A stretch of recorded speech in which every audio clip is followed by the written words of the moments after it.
നമസ്കാരം, എല്ലാവർക്കും പ്രവാസി മലയാളിയിലേക്ക് സ്വാഗതം. UAE-യിലേക്ക് യാത്ര ചെയ്യുന്നവരുടെ പ്രത്യേക ശ്രദ്ധയ്ക്ക് എയർ ഇന്ത്യ എക്സ്പ്രസിന്റെ ഈ അറിയിപ്പ് പാലിക്കുവാൻ മറക്കരുത്.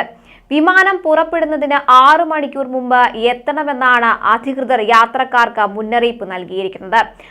4 മണിക്കൂർ മുമ്പ് തന്നെ കോവിഡ് ടെസ്റ്റ് നടത്താനുള്ള കൗണ്ടറുകൾ വിമാനം പുറപ്പെടുന്നതിന് മുന്നേ തുറക്കും.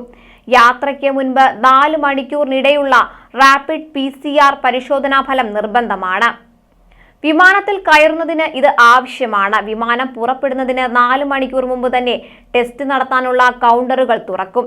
പുറപ്പെടുന്ന സമയത്തിന് 2 മണിക്കൂർ മുമ്പ് ടെസ്റ്റ് കൗണ്ടറുകൾ അടയ്ക്കുമെന്നും എയർ ഇന്ത്യ എക്സ്പ്രസ് അധികൃതർ വ്യക്തമാക്കി. മാത്രമല്ല, 48 മണിക്കൂറിനിടെ നടത്തിയ RT-PCR പരിശോധനാ ഫലം വേണം. 4 മണിക്കൂറിനിടെയുള്ള റാപ്പിഡ് PCR പരിശോധനാ ഫലവും കയ്യിൽ കരുതിയിരിക്കണം.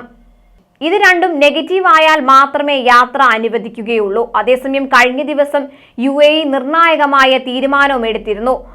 യാത്രാവിലക്ക് കാരണം നാട്ടിൽ കുടുങ്ങിയ വ്യക്തികളുടെ താമസ വിസ കാലാവധി UAE നീട്ടി നൽകുമെന്ന തീരുമാനമായിരുന്നു അത്.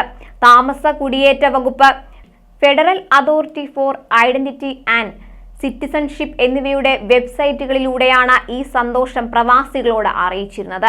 പ്രവാസികളിൽ എല്ലാവരുടെയും താമസ വിസ കാലാവധി നവംബർ 9 വരെ നീട്ടിയിട്ടുമുണ്ട്. ഡിസംബർ 9 മുമ്പ് വിസ പുതുക്കണം. ആദ്യം ദുബായ് വിസക്കാർക്ക് മാത്രമാണ് കാലാവധി നീട്ടിക്കിട്ടുക. പിന്നീട് അബുദാബി വിസക്കാരിൽ പലർക്കും കാലാവധി നീട്ടിക്കിട്ടി. മെയ് മാസം കാലാവധി കഴിഞ്ഞ വിസകളാണ് നീട്ടുന്നത്. ഇക്കാര്യത്തിൽ ഔദ്യോഗിക സ്ഥിരീകരണം ഒട്ടും വൈകാതെ തന്നെ അറിയാം. ഒട്ടനവധി പ്രവാസി മലയാളികളാണ് നാട്ടിൽ കുടുങ്ങിയിരിക്കുന്നത്. അവർക്കൊക്കെ ആശ്വാസമാകുന്നതാണ് UAE-യുടെ പുതിയ തീരുമാനം. കൂടുതൽ വാർത്തകൾക്കായി ഈ ചാനൽ സബ്സ്ക്രൈബ് ചെയ്യുക.